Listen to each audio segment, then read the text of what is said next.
Ibovespa fecha em baixa de 0,41% aos 143.608 pontos. Dólar cai para R$ 5,31. Eu sou a Mariana Batista, especialista do time de Estratégia e Assessoria em Investimentos do Banco do Brasil, e esse podcast é uma parceria entre o Investalk e a Broadcast.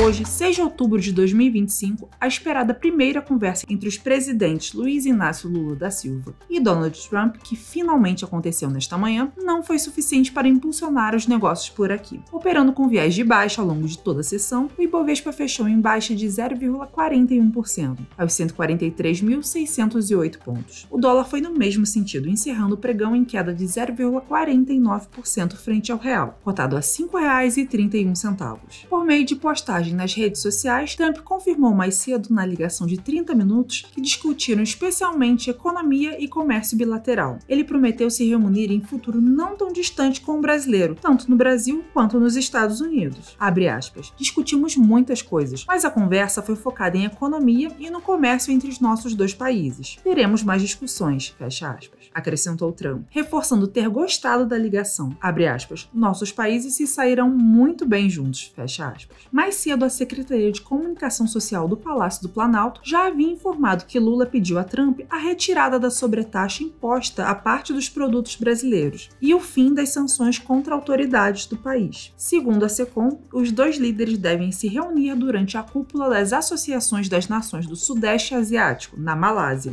no fim desse mês. Segundo dados divulgados esta tarde pela Secretaria de Comércio Exterior do Ministério de Desenvolvimento, Indústria, Comércio e Serviços, as exportações de produtos brasileiros para os Estados Unidos caíram 20,3% em setembro, totalizando cerca de 2,6 bilhões de dólares, segundo o mês de vigência da sobretaxa. No ano de janeiro a setembro de 2025, a queda foi de 0,6%, somando 29,2 bilhões de dólares. Além desta primeira sinalização de começo de negociação comercial entre Brasil e Estados Unidos, os investidores seguem acompanhando a paralisação do governo americano, no chamado shutdown, que chegou hoje ao 6º dia. Há pouco, a porta-voz da Casa Branca, Caroline Levy, afirmou que o Trump está pronto para assinar o projeto de lei para reabrir o governo americano assim que ele for enviado à sua mesa. Por lá, os principais índices acionários de Nova York fecharam mistos. Na ponta positiva, o Nasdaq ganhou 0,71% e o S&P 500 avançou 0,36%. Já o Dow Jones apurou perda leve, de 0,14%. Por aqui no Brasil, entre as altas da sessão, as ações da Embraer subiram 1,58%, após a empresa informar que vendeu 4 aeronaves multimissão C-390 Millennium para a Suécia. Segundo o comunicado enviado à Comissão de Valores Imobiliários, o contrato também inclui outras 7 opções de compras adicionais, abre aspas, abrindo caminho para futuras aquisições por outras nações europeias, fecha aspas. Já os papéis do grupo Pão de Açúcar ganharam 2,08% diante da notícia que a família Coelho Diniz, que detém 24,6% da participação da companhia, conseguiu eleger 3 representantes para o seu conselho de administração. 3 cadeiras ficaram com indicação pelo cassino e outras 3 com sugeridos pelos investidores independentes. Segundo Hugo Queiroz, sócio da L4 Capital, havia uma expectativa de que o empresário Ricardo Maciel de Gouveia Roldão, dono do Roldão Atacadista,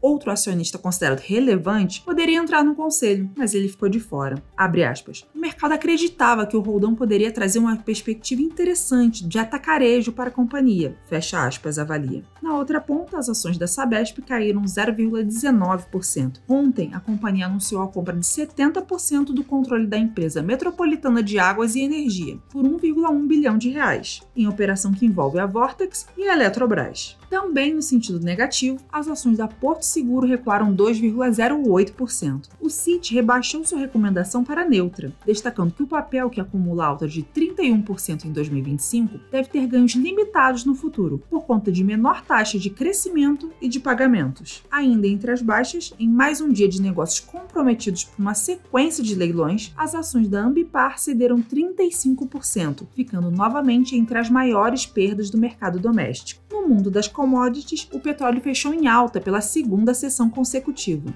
após a OPEP+ elevar a produção em 137 mil barris por dia em novembro, nível menor do que o temido pelo mercado, de 500 mil barris. Tensões geopolíticas também contribuíram para a valorização. Para a Capital Economics, os ataques da Ucrânia sobre a infraestrutura petrolífera da Rússia ainda não foram completamente precificados pelos investidores, mas os seus danos à capacidade de exportação russa e as perspectivas de maior interrupção da oferta sugerem riscos de alta para os preços de petróleo. Ao final da sessão, o WTI subiu a $61,69 o barril, em alta de 1,33% na NYMEX. O Brent foi para $65,47 o barril, com elevação de 1,45% na ICE. Aqui, a elevação do óleo não foi suficiente para gerar ganhos aos papéis da Petrobras, que cederam entre 0,90% nos papéis preferenciais e 0,57% nos papéis ordinários. Na ponta oposta, os papéis da Vale tiveram alta de 1,71%, dando suporte e evitando baixa maior para o Ibovespa. Entre as criptomoedas, o Bitcoin atingiu um novo recorde, após bater as máximas no final de semana, ampliando os ganhos registrados na semana passada. A paralisação das atividades do governo dos Estados Unidos, num movimento conhecido como shutdown que chegou ao 6º dia hoje, ajuda no desempenho da criptomoeda, de acordo com analistas da FX Pro. Por volta das 16 horas de Brasília, o ativo avançava 2,42%, atingindo o valor recorde de $126 mil,